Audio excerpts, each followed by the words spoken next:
So tomorrow begins Cloud9's RMR journey, and I wanted to come in and talk a little bit about what to expect, what I'm feeling, etc. So the team has been looking pretty bad.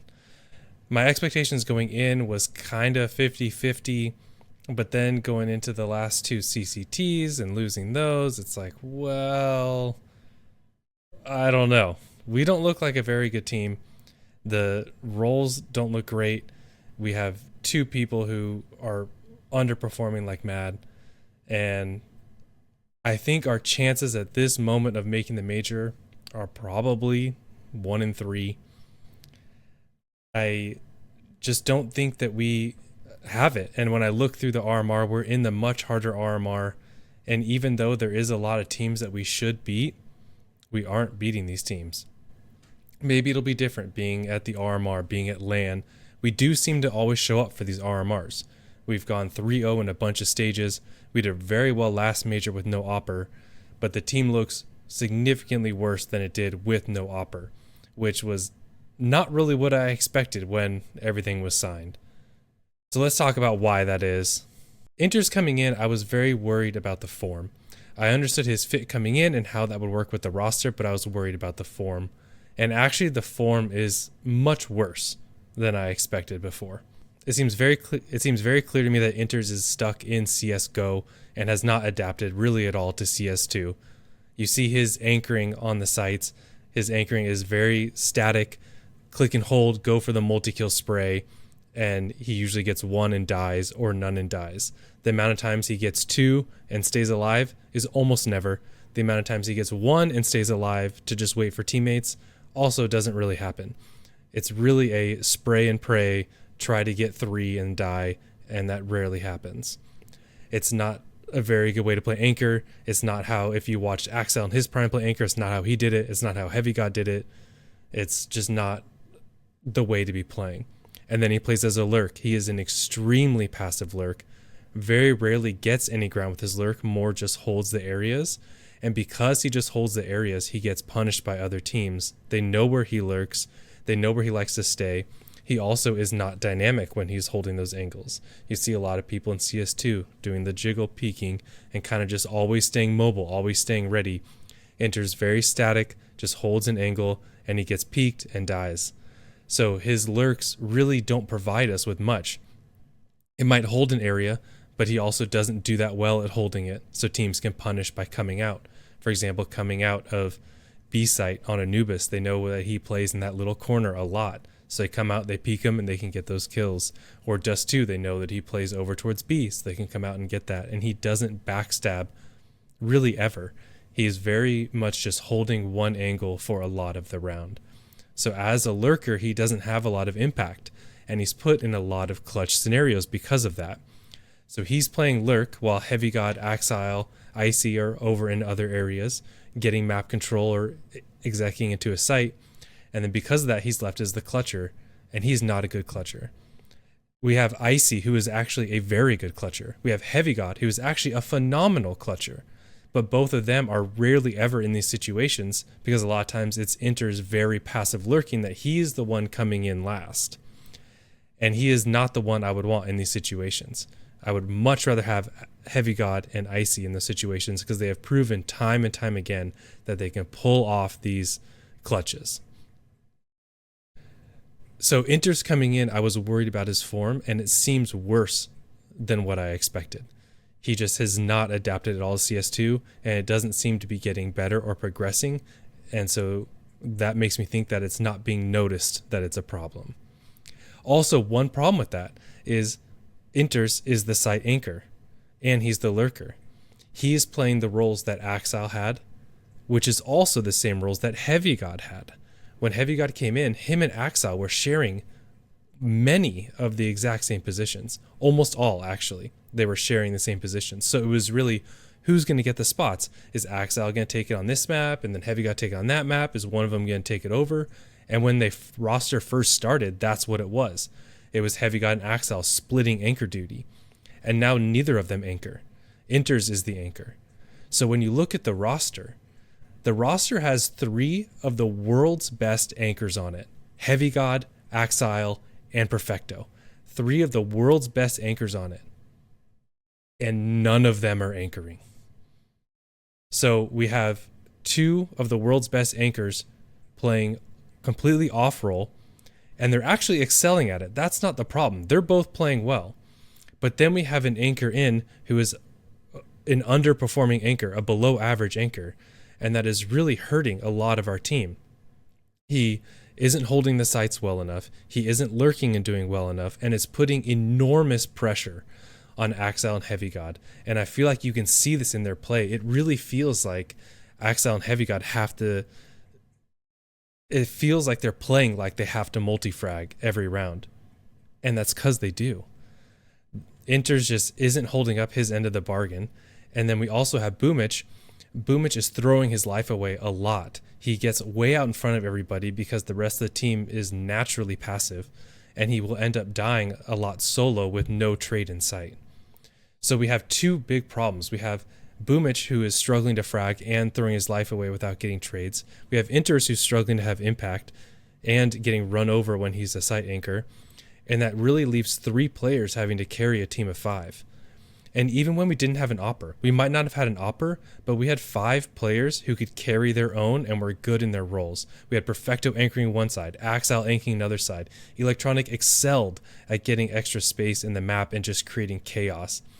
And then we had Boomich, who, when he would play faster, he would have teammates who would be able to be with him.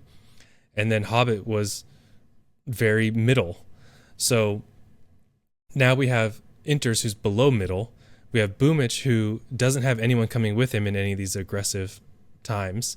And then we have Axel and Heavy God trying to hard carry, while Icy is more of a passive opper. And I would say there are many maps where Icy does seem to kind of disappear. But he's also a passive opper put in a situation where he has one side of the map where someone's really not activating or doing anything. Boomich on the other side of the map might have thrown his life away or tries to see what's going on over there. And really it's just Axel and Heavy God having to try and carry the map taking, the executes, all that stuff. When Axel and Heavy God are fragging, the entry pack is so good with them coming in, getting their kills, Icy coming in behind him. When they are fragging, the team is so good. And so when Axel and Heavy God are on, the team wins. But when they're off, there's no one else to do anything. So it's a very hard scenario where even against tier 2 teams, you have to have your 2 best players playing exceptionally well. And the reason we have wins at all is because Axel and Heavy God are doing that. They have really taken on their new roles and done an amazing job. They're both doing much better than I would expect, putting them in the positions that they're put in. But it's clear that they have been uncomfortable at times, just being in new roles. And it's also clear that they have to carry or else we lose, because it's 3 people with 2 people being carried. Another problem I have with the role switch is it seems like the team fundamentals aren't there. When you watch other teams play us, even tier 2 teams, their trading is amazing. They work together. They're taking areas of the map together. We get a kill, they get a trade. But when we do that, we seem to not be getting trades at all. And I think that's just because of the passive nature of the team. You have Icy, who is passive and isn't really there for trades.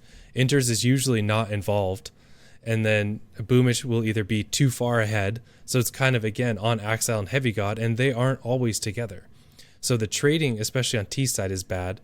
On CT side, there have been many maps and rounds that have been thrown by it's a 3v2 or a 4v2, and you just got to hold the site, and someone will just completely wide swing alone and die, and now it's a 2v2, and the whole round has just completely changed. That's happened on numerous occasions. It feels like the whole team is set up to, instead of the ins and outs that you see in a lot of CS2, the peek, shoot, get a kill, come back. And even we saw this with Gambit when they just joined Cloud9. The teamwork of this was amazing. Pop out, get a kill, hide. Another player pops out, gets a kill, hide. And the trading off each other was amazing. And then once things started to get worse, I started seeing this, especially in Axile. The change from the dropping in and out to the drop out or come out and hold down mouse 1 and just try to get everybody. and that just isn't working. And you see that still with this team of the hero plays rather than the teamwork plays, where again, in situations, just got to hold the bomb site, and you'll see boom, it's just like completely wide swing out. Like one round I have in mind is Mirage 3v2. Boomich is sitting at triple, and they're coming in dry, and all he has to do is kind of just wait for the team to come. Instead, he wide swings both of them like way out, trying to get a kill, and dies, and now the round lost. We lose our economy, and the whole map just spirals from that moment. Where if he just hangs out or does like a jiggle peek to see or anything like that, and just anything different than trying to like wide swing double kill solo on a site when you have a man advantage, just stuff like that you see all the time. That is something that you don't even see against some of the tier 2 teams that we're playing. And that kind of brings me back to some of the issues that we've continued to have, which is just roster mismanagement. Just like when we didn't have an Opera on the team for a very long time, we now have a team where our 2 best players are not in the roles that they are known to play. And the person playing those roles is underperforming. So we have a team who's wholly trying to learn how to play together and learn how to play new roles. So the team put together didn't make sense. And it's clear that this roster can't continue past the major. I would be completely shocked if it did. There's no reason that it should. Inter's, I'm sorry, he just needs to go for someone like an aggressive rifler.